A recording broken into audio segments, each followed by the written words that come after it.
morning and welcome to Hidden History 2019. I'm Renette DuBose. And I'm Dee Griffin. We are celebrating the great accomplishments of African Americans this Black History Month, and we're doing it from right here at the Lucy C. Laney Museum in downtown Augusta. You know, Dee, this is the only African American history museum in the central Savannah River area. It opened in 1991 and is the home of the former Lucy C. Laney.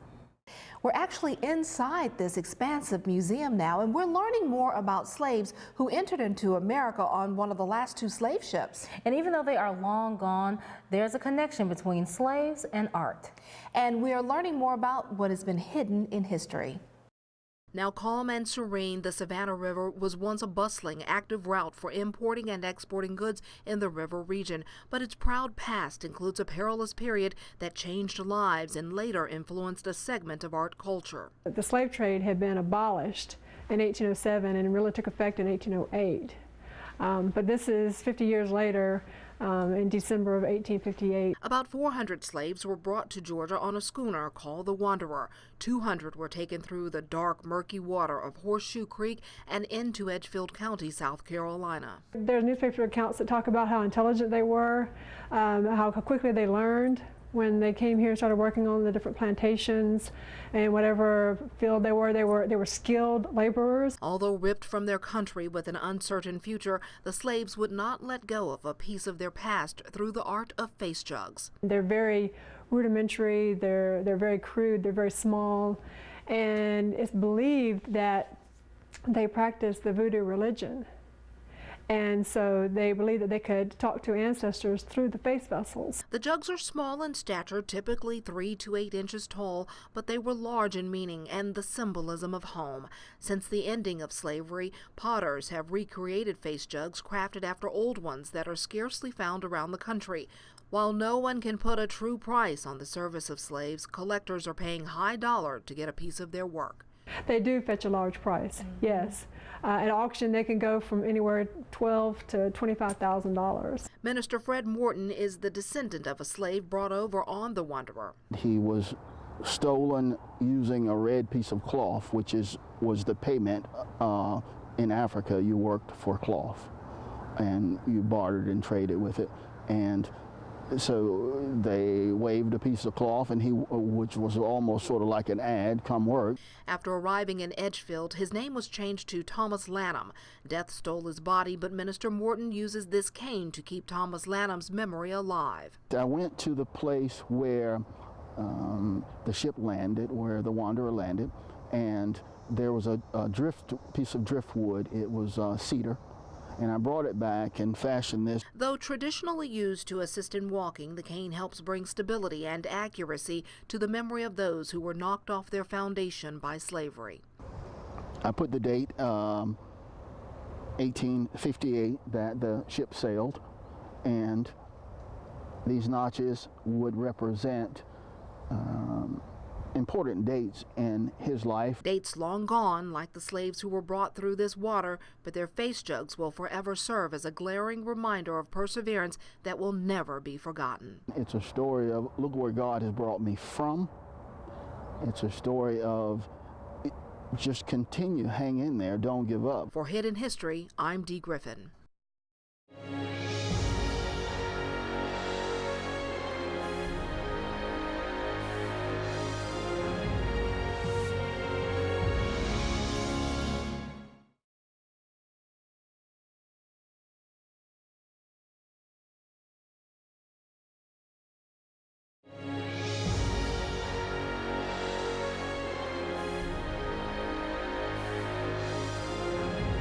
Welcome back to Hidden History 2019. Here's a little known Black history fact.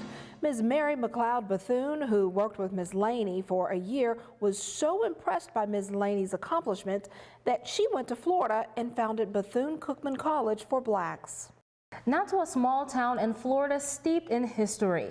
It's the oldest town incorporated by Blacks, and they are celebrating 130 years in existence. And here's Rod Carter with the story. About 6 miles north of Orlando, there sits a small piece of history. And it's controlled absolutely by Afro-Americans. The town of Eatonville, incorporated in 1887, the oldest African-American town in the United States. At that time, the blacks and the whites were all together in Maitland. And then they just wanted to have something they could call their own. It's named after Josiah C. Eaton, one of a small group of white landowners who were willing to sell their land to blacks at the time. My father built the elementary school. At 100 years old, I thank the Lord I'm the only one still here. Ella Dinkins is the oldest living resident of the quaint 1 square mile community of about 2,500 people. She remembers the town in her youth. Eatonville is surrounded by 5 lakes. I can tell you that.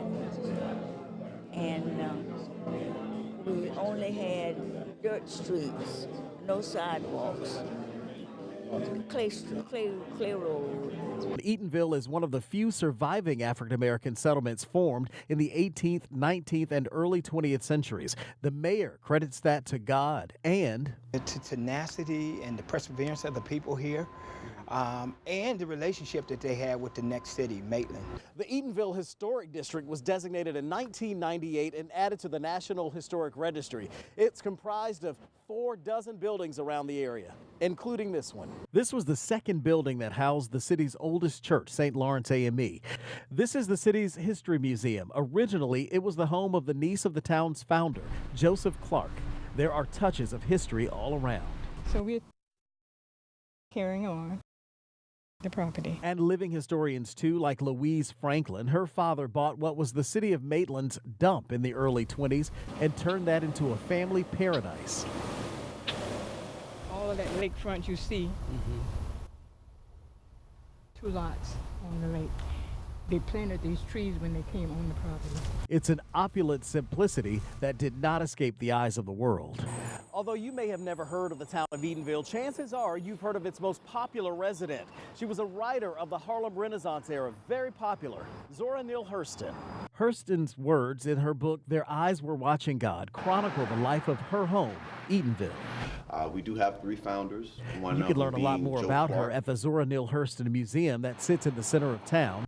Although a lot of her writing was done here at the epicenter of the Harlem Renaissance at this Langston Hughes brownstone, the roots of her heritage lie in the confines of this Florida town. Zora Neale Hurston was trying to make sure that Eatonville was heard. She wanted to make sure that everyone knew about Eatonville. Eatonville has become a literary destination from people from across the world who for decades have flocked to the Zora Neale Hurston Festival, a big to-do for a tiny town. But it's the spirit of the people who call this place home that keeps the history and the heritage going. Remember, this is where we came, and we can compare it from then and now. Yes, ma'am. I know I can. In Eatonville, I'm Rod Carter. By the way, this is the 30th anniversary of the Zora Neale Hurston Festival in Eatonville. And this year, organizers expect 40,000 people to show up.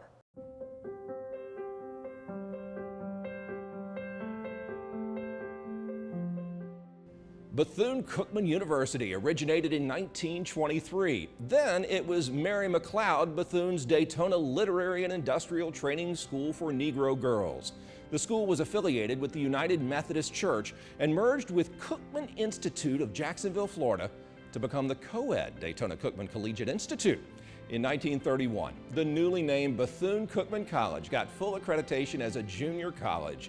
Between 1975 and 2004, the school tripled its major fields of study before finally achieving university status in 2007.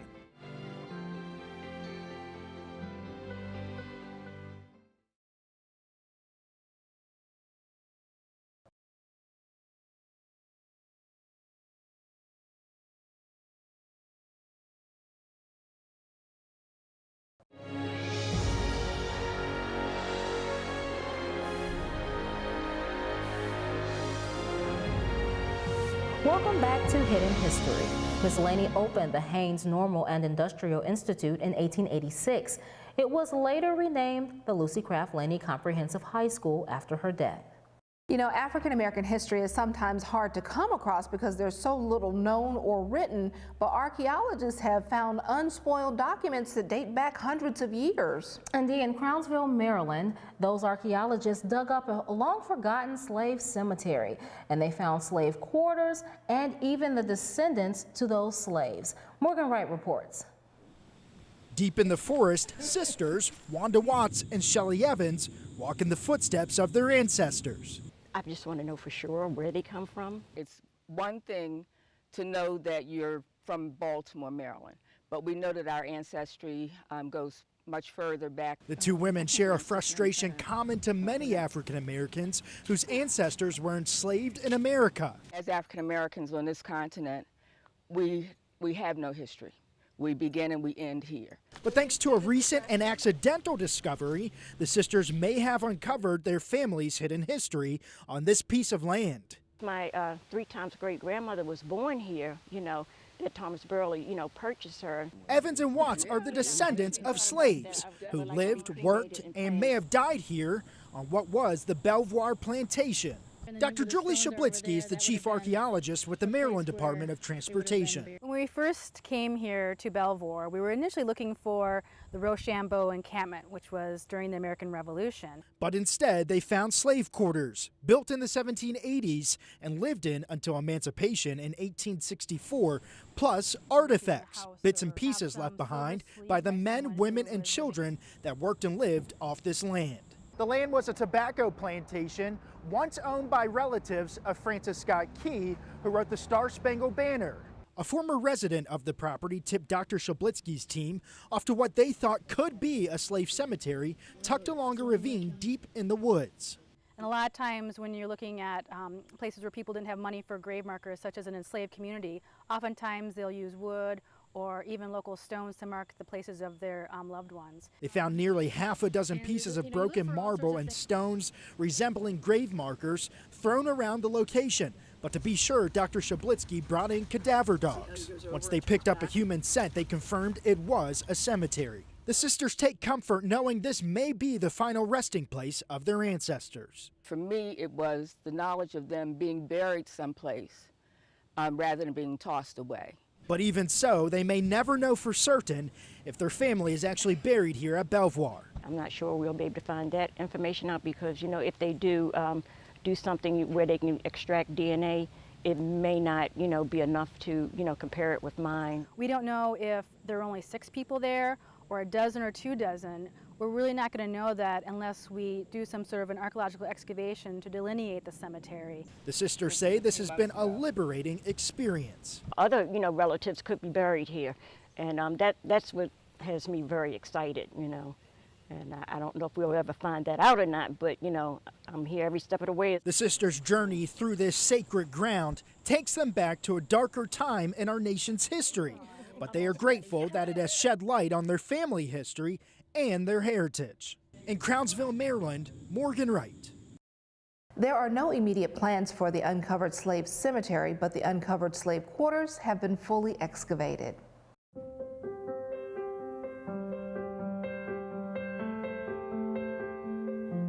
Clark Atlanta University was formed in 1988 after Clark College merged with Atlanta University. The consolidation of the two historically black colleges led to the rise of the largest collegiate institution in the Atlanta University Center Consortium. Clark Atlanta University's notable alumni include journalist Jacques Reed, actress Eva Marcille, and civil rights activist James Weldon Johnson.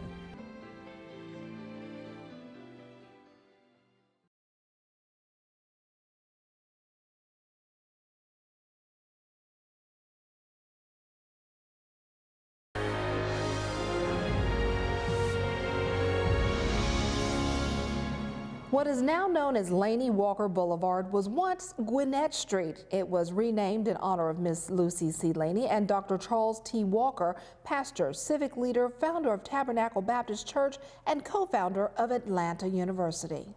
2018 was quite a year for people in the small Alabama community known as Africatown. Many of the people who live there are descendants of those slaves who came from Africa on board a ship called the Clotilda. And for many years, people have been looking for the remains of the Clotilda. and they think they might have found it. Bill Reales reports. Shortly before Christmas 2017, environmental reporter Ben Raines thought he'd uncovered the final resting place of the Clotilda. He revealed the finding in January 2018, and for a few weeks, people in the community of Africatown were in the spotlight. It would have let us know that our history was real, and it was told from the mouth of people that were on that ship. That history is the story of 110 people stolen from the African nation of Dahomey, now known as Benin, and forced into slavery in America just before the Civil War began more than 150 years ago. It was a mission born on a bet between wealthy landowners that they could evade federal law and bring slaves into the country. Slave trading had been illegal for more than 50 years. To hide the evidence, the captain burned Clotilda to the waterline.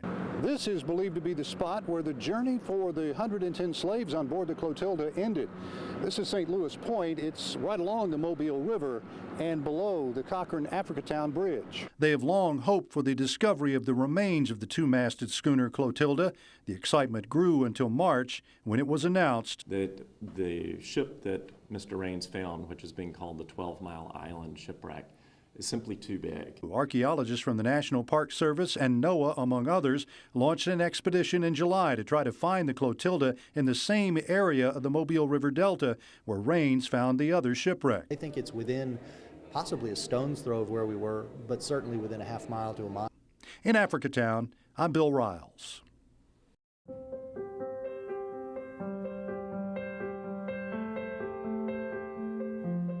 Grambling State University opened in Louisiana in 1901 as the Colored Industrial and Agricultural School.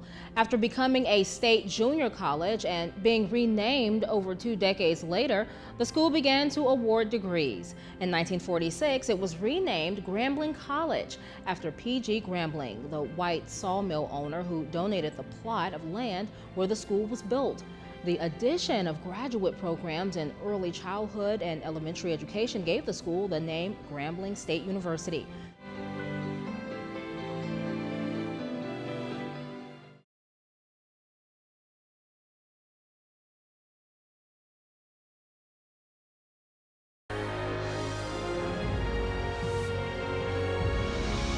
Welcome back. A small Kansas town with big history tells a rare story about life after slavery. Ashanti Ford traveled to Nicodemus, Kansas to retrace the steps of history.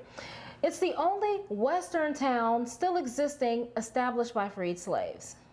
Slavery produced in us a spirit of determination and tenacity to build and sustain an entire town from the ground up.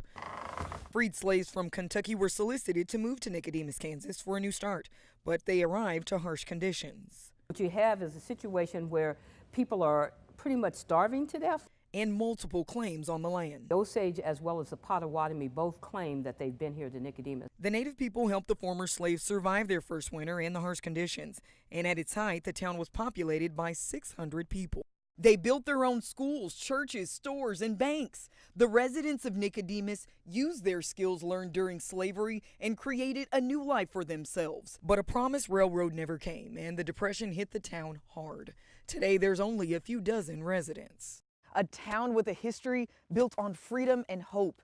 And we spoke to some of those that live in the community about how they're keeping their town's history alive. I am a 6th-generation descendant of one of the first families that came to Nicodemus. I come from the Williams line of the family. This is my great-grandfather, Neil Williams. I'm a Cannon and Jones, which were descendants of the Slaughters and Dorseys. Each year since 1877, the Emancipation Celebration brings crowds of people back to Nicodemus to celebrate a shared history. I think that being a part of the families of Nicodemus and knowing that our forefathers endured slavery, and then they came to the West and had the vision to help to establish an all-black town and govern themselves out. I mean, that's something to be very, very proud of. In Nicodemus, Kansas, I'm Ashanti Ford. We want to thank you for taking the time to learn about Black history here in the CSRA and across the country. We learned a lot today, and we hope that you learned just as much as we did. Have a great day.